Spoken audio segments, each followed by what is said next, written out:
Hi, this is Pete Dodd from Dodd Scientifics. I want to say up front, I know that I have a better chance of people watching this if I keep it short, and I don't think I'm going to be able to keep it short. But it doesn't really matter if a lot of people watch this. I just wanted to document many things. The first thing is I want to say thank you. Thank you all very much for your support with Indiegogo. We didn't hit the goal, as I explained on the Twitter account, and it ended up being that we didn't really need to hit the goal because so many people came forward to help for free. The amount of people that are working on this project making $0 is unbelievable. And I can't thank those people enough. I mean, Mike Phillips, one of my best friends in the world, one of the best designers in the world, a man with, a full-time job, a wife, 2 teenage daughters, and is spending his free time doing the visual design. Rob, also, working full-time, doing stuff like building the back end, we're building the website from scratch. It's not a WordPress or anything. He's building that up. Jeff has been helping a ton, and I can't remember. There's so many people, so many writers, and so many things that I learned. I'm not perfect. I don't claim to be perfect. I've made mistakes along the way, and I'm sure I'll make more. The most important part to me is that I learn from them, because everyone makes mistakes. So if you don't think you do, you're lying to yourself, and if you do and you don't care, then I don't know. I guess that's better than lying to yourself. But I'm just probably a little bit too honest when it comes to stuff like that. But I've screwed up about on things, and I hope to get better. And I feel like that the website is going to be a learning experience. I think day one of the website, I think it's going to be awesome. I think it's like we're going to have a very strong day one. And I think, but we're going to trip up along the way. It's not going to be like an easy ride. It's going to be a lot of hard work.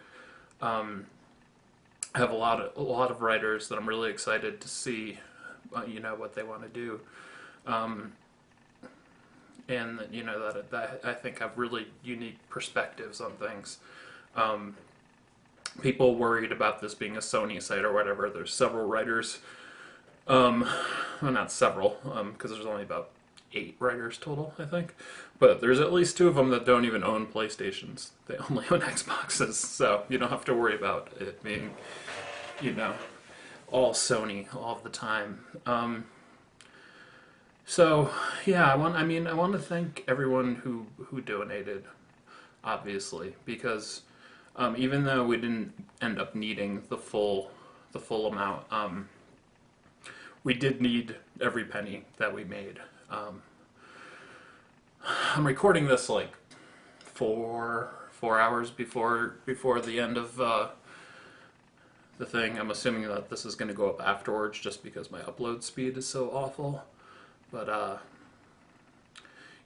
like the money is going to help. And that's something I wanted to clarify as well, because there's a lot of people who openly hate me, and that's fine. No one is going to be liked by everyone, and if I'd spent time trying to make everybody like me, I would not have time to do anything else, and I would fail. But I do want to answer some of the complaints, which is why I think this is going to be a long video. And even talk about people that I typically don't give the time of day to, because in general I feel like it's best to sort of, just ignore the haters and keep going straight. Like with the vision that we have, and but it's one of the complaints has been about money. People are like, well, why do you need this much money for this? Why do you need this for this? It's basically just like you don't have a job right now and you're just getting us to pay your rent, whatever. That is not true at all. What is true is very complicated and not. I don't know. We'll just get into the whole story. My wife's sister was murdered last year, and that was awful. It was one of many, many awful things that have happened recently in her family. And she has a family member who is violent towards her. In fact, there's an outstanding court case with that. And I needed to get my wife out of Connecticut. That was something that I didn't care, And I had worked for 12 years at the same place. I took care of autistic adults. I worked 3 years before that with kids with different disabilities. And it was terrifying to me, I mean, I lived in Brooklyn, I lived in Vermont, I lived in Connecticut, but like I always did the same thing and whatnot, but I was kind of burnt out on that. And all I kept telling myself is I have to get my wife out of here. And so I made a plan, and the plan was twofold. The plan was I'm going to get my wife out of here, and I'm going to do something for me and make this website. It's something that I've wanted to do forever. I've made a ton of websites, but have always had full-time jobs at the same time, and it's just not possible to update things in a timely fashion. And if you're reporting the news, 10 hours later, no one cares. So I really wanted to give it a go. And so I took a huge risk, decided on Utah because my wife has a cousin out here. She's been taking real estate classes because southern Utah is expanding like crazy. And she is working right now in a high-end furniture store with, it's commission-based, but the potential of making a lot of money. And so she's, in a way, supporting us. The other thing that I did was I cashed out my retirement fund to fund us moving here, and to fund the beginning of the site, and to fund, like, just this entire change in my life, which includes moving to Utah, and it includes the website, it includes everything. I took every penny that I had, and I did it. My wife and I took a $5,000 loan on top of that from my father. My father, luckily, has better interest rates than the bank, but, we have to make payments to him. And I still needed to do the Indiegogo to get it going, which is something I really didn't want to do. But it was something I had to do, and, whatever. Arne is getting established at this job. She is going to be paying all of the bills this year. Rich and I have discussed that we don't think we're going to make any money this year. So when I say that, people are working on the site for free, that includes me and Rich at this point.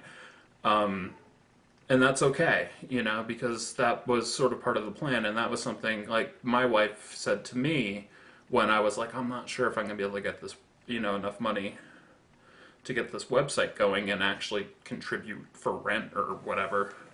She said, she was a makeup artist for a long time. She did a bunch of movies and runway shows and stuff, but she had months where she didn't make any money at all, and I covered us during that because that's what you do, right?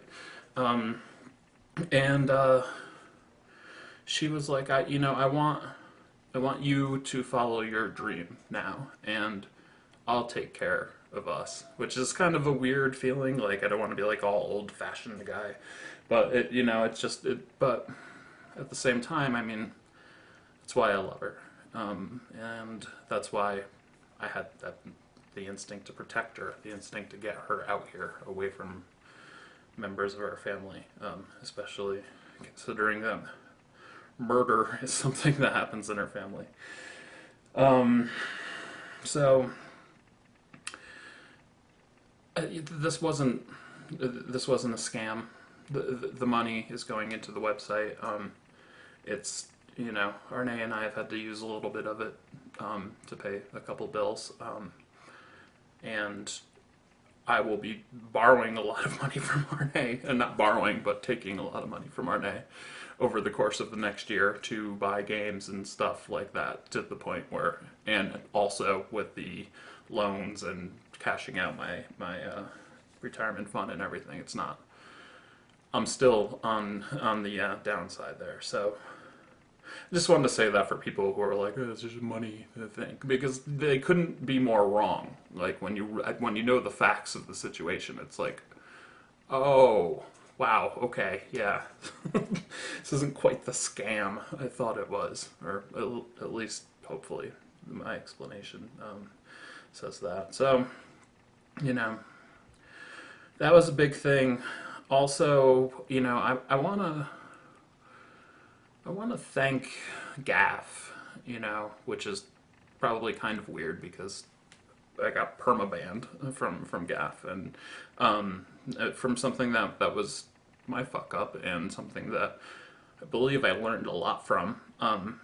But I'm not talking about that. The reason I wanted to start this website in the first place, the reason why I thought that it could exist, is because Gaff exists.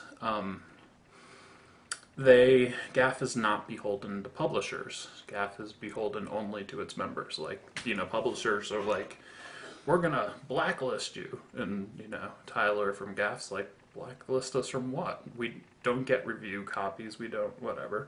I mean, we're gonna try to work with PR and get stuff, but we also aren't going to make any decision that's based off of that. For instance, I don't know. I probably shouldn't go into that. But this is business stuff, and Rich hates when I talk about it publicly. But someone offered a large sum of money, more than we have, but wanted some creative control, and we turned it down because I want to build the site that I want to build, and like, I don't care about publishers' reactions to that. I don't care if it doesn't make money. I don't care if that someone's offering us twice the amount of money we have, and I said no, because I believe in what we're doing. I don't think, I don't want to get all Polygon, like we're going to change journalism or anything like that. I just hope, with the site, that we stay true to who we are, and we stay true to you guys. I mean, the point of this website isn't to change journalism. The point of this website is to change who's being served. Like, my feeling generally when I'm reading press release like stuff on many sites is that those websites are writing those articles to please the publishers, not to please their audience.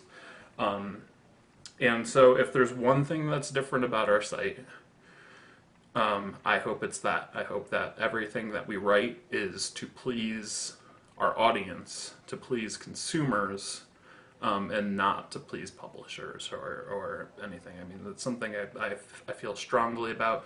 I feel like there's a symbiotic relationship between big websites and publishers. where it's like they really rely on and feed each other, and consumers are sort of pushed out of the way. I also feel like a lot of journalists really are contemptuous and frankly dickheads to people on Twitter, like people that like the people they're serving, the people they're writing their articles for.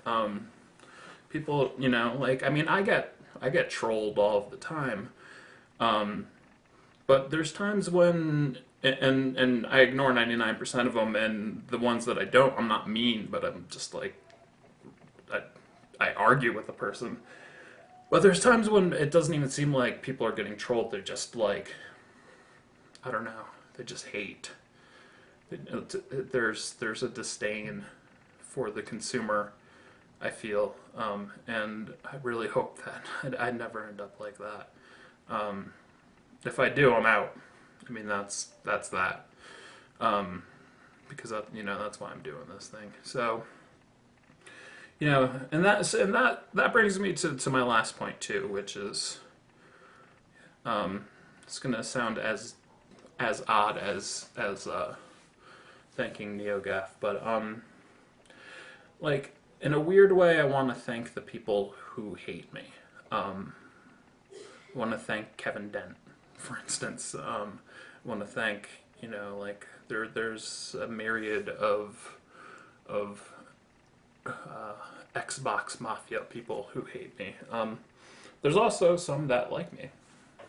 This guy by the name of Kevin, who, at least in his Twitter profile, has hashtag Xbox Mafia, but him and I seem to be really friendly with each other. Like so, but it's not the entire mafia that hates me, but all of the hate, like it it motivates me in a way. It's one of those things that, like, I'm going to use a sports metaphor for a second, but it's something I always found interesting, and I think it's because I related to it, and I didn't realize that I related to it, because you never really find yourself in that position until until you do, I guess. And so, like, guys, a running back that was great in college, in draft day, whatever, and he thinks he believes he's the best, and he thinks he should be drafted first, and he gets drafted 16th, and like you'll see interviews with guys who talk about this all the time, where they talk about how they're extra motivated to prove the 15 teams that didn't draft them wrong. Like, say, you fucked up. You you had a chance and you fucked up, and now look at how good I am. I don't think that this website is going to be amazing. I think it's going to be a good website. I think it's going to do a lot of good things. I already love the community, the forums, just great, awesome chats. But yeah, but also, like, there's definitely a competitive side of me, like, inside of me, that's like, I want this website to be fucking awesome, so Kevin Dent just has to fucking deal with that. That's just something, his outward hatred of me, and his wanting to see me fail. I don't want to give him that pleasure, so I find it motivating in a way, and so oddly enough, thank you. Thank you for that. We find motivation wherever we can. So that's that. The website should be up in mid-May. Everyone who gave money, someone gave $250, a bunch of people gave $100. All of that was really early, and that allowed us to get started on the website right away. So the website's gonna be up a lot sooner than I anticipated. All of that stuff is so important, and thank you very much to everybody, and even the people who were just giving tonight, and every little bit helps, and hopefully when the site goes live, you'll like what we're doing, and if you don't like it, let us know why. I mean, part of one of the things we want to do is be sort of nimble and reactive and interface with our audience and see what they like and see what they don't like, and which kind of like Microsoft, ever since about 2 days after Don Matrick left, they have been really reactive to what their audience wants, and that's why a lot of people, including myself, went from I'm not buying an Xbox One to I now own an Xbox One and a bunch of games, and I love it, and I'm excited for its future. It's that type of thing, There's companies, there's websites, there's whatever that don't pay attention to the consumer, and then there's ones that do. And if I have one hope, if there's one thing we succeed at, I hope it's that. And thank you guys all for helping me and helping all of the people who are now on board with me make that a reality. So, thanks, and see you, well, anytime streaming, and sometime in May with the website.